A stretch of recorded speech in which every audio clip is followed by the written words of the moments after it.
ঢাকা বিশ্ববিদ্যালয়ের সিনেট ভবনে অনুষ্ঠিত হয়ে গেল অষ্টম আরবান ডায়ালগ। স্বল্পোন্নত দেশ এলডিসি থেকে উত্তরণের পথে টেকসই নগরায়ণ প্রতিপাদ্যকে সামনে রেখে ২৮শে মে মঙ্গলবার অষ্টম আরবান ডায়ালগ ২০২৪ অনুষ্ঠিত হয়। এতে আয়োজক ছিল ঢাকা বিশ্ববিদ্যালয়ের disaster science and climate resilience বিভাগ এবং ২০টি আন্তর্জাতিক উন্নয়ন সংস্থার সমন্বয়ে গঠিত urban INGO forum. Urban INGO ফোরামের উদ্দেশ্য হল নগর উন্নয়ন সংস্থাগুলোর মধ্যে কার্যকর সমন্বয় সাধন এবং বিভিন্ন পর্যায়ের অংশগ্রহণকারীদের মধ্যে নেটওয়ার্কিংয়ের মাধ্যমে সহযোগিতা নিশ্চিত করা। উদ্বোধনী পর্বে প্রধান অতিথি হিসেবে উপস্থিত ছিলেন ঢাকা উত্তর সিটি কর্পোরেশনের মেয়র আতিকুল ইসলাম। মূল ধারণাপত্র উপস্থাপন করেন ঢাকা বিশ্ববিদ্যালয়ের উপাচার্য অধ্যাপক doctor ASM Maksud Kamal.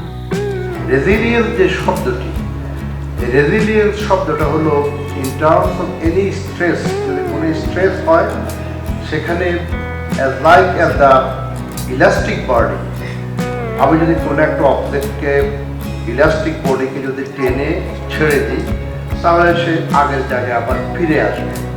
This is the resilience of the elastic body. আর this is the resilience also, যখন আমরা আমাদের সোসাইটাল রেজিলিয়েন্স বলি, ন্যাশনাল রেজিলিয়েন্স বলি, আরবান রেজিলিয়েন্স বলি, সেটাও বোঝায় যখন কোনো একটা আরবান এরিয়াতে কোনো মেজর ন্যাচারাল ডিজাস্টার হবে, যেগুলোকে মেগা ডিজাস্টার আমরা বলি, সেখানে থেকে যদি আরবান গভর্নেন্স এমন হয় যে প্রিপেয়ারনেস আছে এবং অল্প সময়ের মধ্যেই আবার আগের জায়গায় আরবান কোনো বড় ধরনের ডিজাস্টারের পরে আগের জায়গায় আবার ফিরে আসছে, অর্থাৎ রিকভারি কুইকলি করা সম্ভব হয়েছে, সেটি হলো রেজিলিয়েন্স। বাংলাদেশের গ্রামগুলো আজ দ্রুত গতিতে নগরায়নের দিকে এগিয়ে যাচ্ছে। বর্তমানে শহরের সংখ্যা প্রায় 40%, যা 2050 সালের দিকে 70%-এ পৌঁছাবে।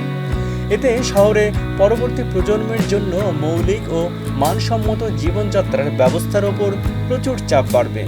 কর্মসংস্থান এবং উন্নত সামাজিক জীবনের সন্ধানে প্রতি বছর গ্রাম থেকে শহরে পাড়ি জমাচ্ছে দেশের প্রায় 25 লক্ষ মানুষ।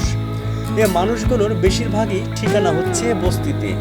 সেখানে জীবনযাত্রার মান যেমন নিম্ন, মৌলিক পরিষেবাগুলো তেমনি সীমিত। আর এসব সমস্যাগুলো থেকে উত্তরণের লক্ষ্যে এবং দিক নির্দেশনা ঠিক করতে বক্তব্য দেন আমন্ত্রিত অতিথিরা।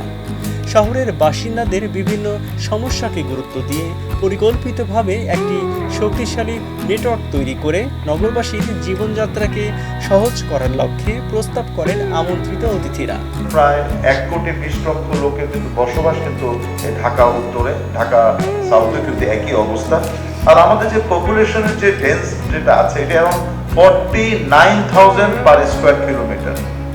We are living per square কিলোমিটারের মধ্যে সাম এরিয়াজ আর মোর।